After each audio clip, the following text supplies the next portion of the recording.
Tiga. Bismillahirrahmanirrahim. Assalamualaikum warahmatullahi wabarakatuh. Waalaikumsalam warahmatullahi wabarakatuh. Bagaimana kabarnya anak-anak? Apakah kalian sehat semua? Alhamdulillah sehat, Bu. Baik. Alhamdulillah. Sebelum kita memulai pelajaran, marilah kita berdoa terlebih dahulu. Baik, saudara Safira Khairun Nisa, silakan dipimpin untuk berdoa.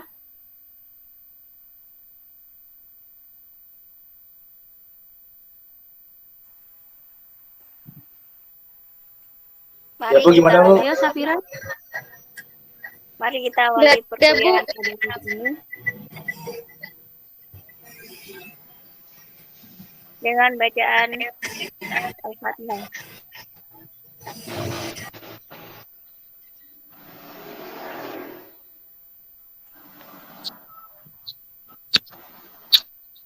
Doa selesai.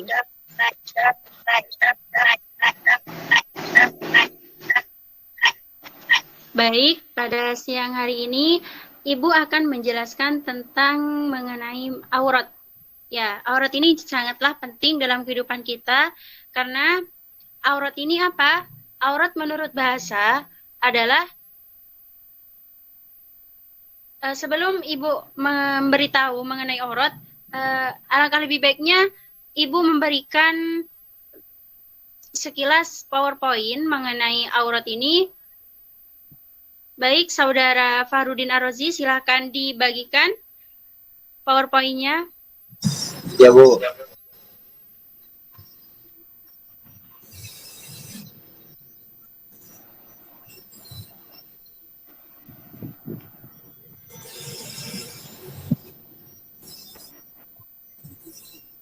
Udah kelihatan belum?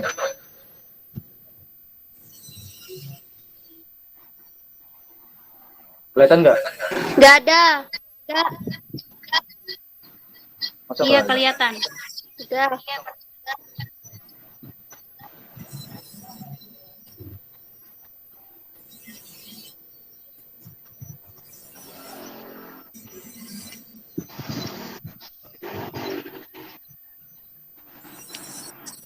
Baik, langsung saja. Ibu akan menjelaskan mengenai aurat. Nah, aurat itu menurut bahasa adalah berarti malu, aib, dan buruk. Kata aurat berasal dari kata awiro yang berarti hilang perasaan. Sedangkan menurut istilah dalam hukum Islam, aurat adalah batas minimal dari bagian tubuh yang wajib ditutupi karena perintah Allah Subhanahu wa taala. Jadi, ada ketentuan baik laki-laki dan perempuan itu untuk menutup aurat. Nah, laki-laki itu auratnya di mana? Auratnya dari pusar sampai mana? Lutut, ya, sampai lutut. Dari pusar sampai lutut. Ya, lutut.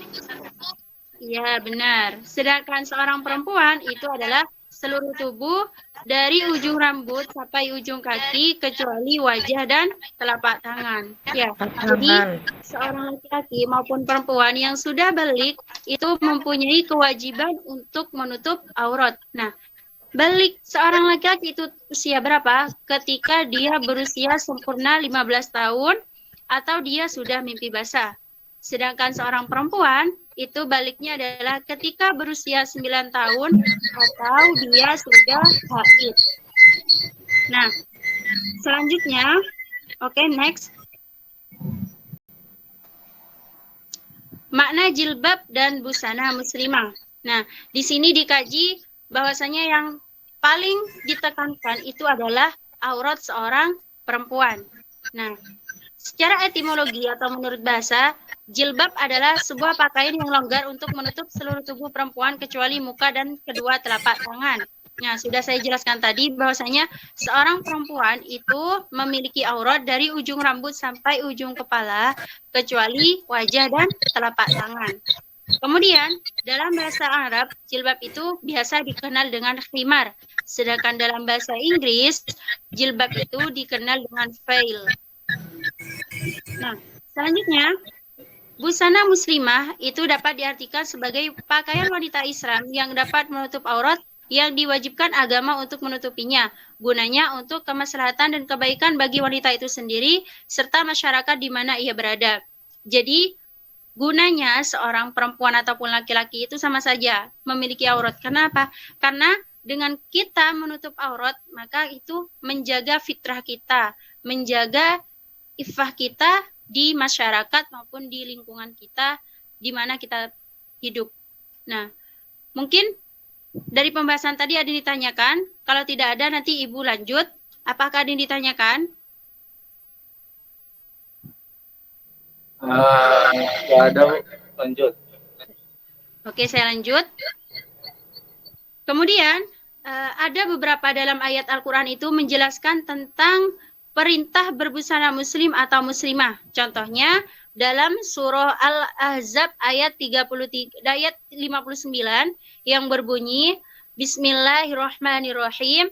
Ya ayyuhan nabiyyu qul li azwajika wa banatika wa nisa'il mu'minina yudnina 'alaihinna min jalabibihin dzalika adana ay yu'rafna fala yu'dain wa kana Allahu ghafurur rahima.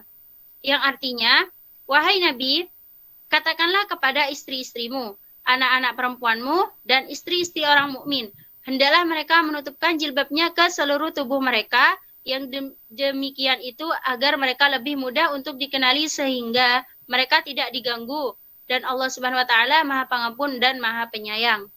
Jadi kita sebagai seorang muslim dan muslimah, seorang mukmin mukminat, kita diwajibkan untuk menutup aurat. Karena apa? Karena supaya kita tidak diganggu, supaya kita bisa menjaga pandangan kita. Dan kemudian ada juga hadis tentang perintah berbusana muslim dan muslimah. Yang pertama adalah hadisnya yang berbunyi, artinya, wahai Ali, janganlah engkau mengikuti pandangan pertama yang tidak sengaja dengan pandangan berikutnya. Karena bagi engkau pandangan yang pertama dan tidak boleh bagimu pandangan yang terakhir, pandangan yang kedua. Hadis riwayat Abu Dawud dan At-Tirmidzi dihasankan oleh Syekh Al-Albani. Jadi maksud dari hadis tersebut adalah ketika kita melihat sesuatu, seorang lawan jenis dari kita itu tidak boleh memperturutkan penglihatan kita untuk yang kedua kalinya. Nah, yang pertama itu, ketika kita melihat seorang yang bukan mahram kita, dengan tidak sengaja, yang pertama itu adalah sebuah rezeki bagi kita. Akan tetapi, ketika kita berketerusan melihat yang bukan mahram kita, maka itu merupakan suatu bentuk, salah satu bentuk kemaksiatan.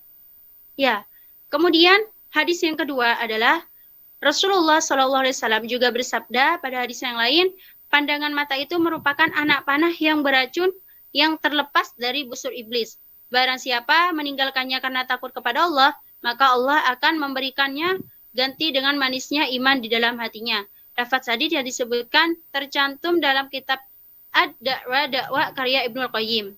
Jadi, pandangan kita itu terutama kepada lawan jenis kita itu merupakan busur iblis. Jadi ketika kita bisa mengendalikan pandangan kita terhadap lawan jenis kita, terhadap bukan mahram kita, maka Allah itu akan mengganti keimanan yang ada di dalam, maka Allah itu akan mengganti sebuah keimanan di hati kita. Ya, jadi sebisa mungkin kita itu bisa menjaga pandangan kita, kemudian bisa menutup aurat kita, apalagi seorang perempuan. Perempuan itu sangat berat. Ketika satu helai rambut saja itu terlihat oleh seorang laki-laki, maka secara tidak langsung dia sudah membuat tali atau tampar untuk menarik ayahnya dan saudara laki-lakinya itu menuju neraka. Naudzubillahi min dzalik ya. Jadi seorang perempuan itu ditekankan banget untuk menutup auratnya. Begitupun laki-laki, tidak hanya perempuan, laki-laki juga menutup aurat. Bukan mentang-mentang dia hanya antara pusar dan lutut, tapi dia tiba-tiba lari-lari di jalan tidak memakai baju, kan malu ya. Jadi laki-laki juga punya kewajiban untuk menutup auratnya. Dan ketika dia tahu bahwa auratnya cuma pusar dan lutut, setidaknya dia juga punya rasa malu ketika dia tidak memakai baju. Ya, begitu. Ada yang ditanyakan?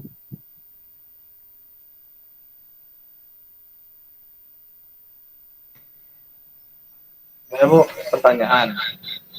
Iya, apa? Ini mau nanya, gimana ya kalau di sekolah umum kan di pelajaran olahraga perempuan itu kadang-kadang dibuka jilbabnya, tetapi pas kelas olahraga doang, di kelas lainnya pakai jilbab lagi. Pas ditanya alasannya gerah, nggak enak gitu, sumpah. Nah gimana itu Bu cara biar dia tetap pakai jilbab itu ketika di olahraga? Kayak di kelas sebelah ada yang begitu kasusnya. Iya, memang kasus seperti itu banyak sekali ya, bukan hanya di sekolah-sekolah kayak SD enggak, tapi yang SMA pun itu juga sebenarnya, SMA, SMP itu juga. Nah, bagaimana cara kita supaya teman-teman kita yang mempunyai kasus seperti itu tetap memakai kerudung? Kita beri arahan kepada dia, beri nasihat. Yang pertama kita beri nasihat bahwasanya memang benar, semua itu tergantung keimanan kita. Namanya iman manusia kan bisa naik dan turun. Ketika dia iman naik, dia memakai jilbab. Tetapi ketika imannya turun, dengan berbagai alasan apapun, dia tidak memakai jilbab. Ya, salah satunya itu gerah. Nah, kita sebagai umat manusia, umat Islam, kita mempunyai kewajiban untuk mengingatkan teman kita yang melanggar ajaran agama Islam. Ketika dia tidak bisa dinasihati dengan ajakan kita, setidaknya kita mendoakan dia dengan cara yang baik, dan kita harus paling pertama itu sebenarnya dimulai dari diri kita. Ketika kita sudah istiqomah memakai jilbab dimanapun dan kapanpun, maka orang-orang di sekitar kita yang kita ajak untuk menjadi lebih baik, menutup aurat, itu akan berkaca kepada kita. Oh, ternyata ini mengajak aku memakai jilbab, dan dia juga memakai jilbab. Maka itu secara tidak langsung kita sudah memberi contoh dengan cara perbuatan kita sendiri, tidak hanya dengan ucapan kita sendiri. Gitu, bisa difahami? Ya Bu, bisa Bu. Bisa. Yang lainnya mungkin ada yang ditanyakan?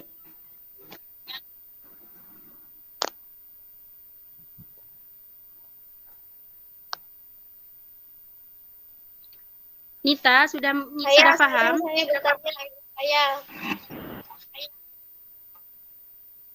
Dewi, mau tanya apa Dewi? Kan tadi katanya aurat perempuan itu seluruh tubuh kecuali wajah dan telapak tangan. Iya. Nah, terus zaman sekarang jilbab itu himarnya tidak menutup dada, terus pakaiannya juga kayak bukan menutup tapi membungkus. Itu termasuk menutup aurat atau enggak? Atau ya? Jadi kriteria menutup aurat itu bukan hanya membungkus ya, tapi menutup. Membungkus itu sama menutup itu beda ya. Jadi kriterianya itu adalah tidak ketat, tidak menunjukkan lekuk tubuh, dan menutup antara ujung rambut sampai ujung kaki kecuali tangan. Nah, terkait seorang perempuan yang berkerudung dan kelihatan dadanya itu tidak menutup dada, itu merupakan salah satu bentuk memperlihatkan bentuk tubuhnya sendiri. Ya, jadi itu tidak baik, tidak boleh, tidak diperbolehkan dalam Islam. Karena dalam Al-Quran itu dijelaskan bahwasanya, wahai seorang perempuan, berjilbablah kalian sehingga tertutup dada kalian. Ya, jadi kalau berjilbab itu diusahakan dadanya itu tertutup. Ya, jangan hanya kepalanya saja yang ditutup, melainkan dadanya juga. Karena itu merupakan suatu bentuk yang bisa mengundang syahwat seorang yang bukan mahram kita. Bagaimana Dewi, bisa dipahami? Siap, bisa. Bu, Yang saya lainnya mau ada tanya. Iya, Nita ada apa? Gini, kan aurat itu dari atas kepala sampai kaki, kecuali telapak tangan sama wajah. Nah, terus kalau pas jalan gitu ya, Bu, kakinya itu kelihatan kulitnya. Apakah itu termasuk aurat? Iya, kaki itu termasuk aurat. Jadi kalau bisa kalian kalau keluar itu memakai kaos kaki. Ya, Ya, Bu. ada lagi? Safira mungkin?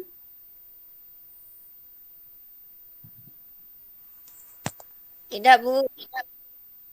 Ya dah. Tidak ada pertanyaan lagi? Sudah, Bu. Ya Bu, cukup. Ya, cukup ya. Jadi kesimpulannya, kita sebagai seorang muslim dan muslimah, kita diwajibkan untuk menutup aurat dan menjaga pandangan kita. Ya. Mungkin cukup itu dari Ibu hari ini. Semoga ilmunya manfaat barokah wa yuntafa'ubi. Dan semoga kita tetap dalam keadaan sehat walafiat. Amin. Dilancarkan. Amin. Ya, mohon maaf. Ya, ditutup doa dulu. Ya. Ayo Safira, dipimpin. Mari kita duduk. Mari kita dalam kafaratul majelis.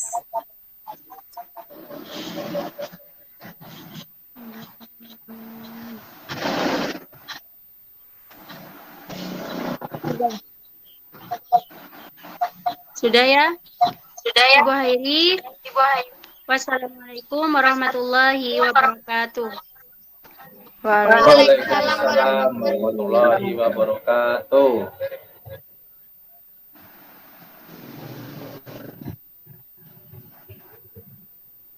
Udah.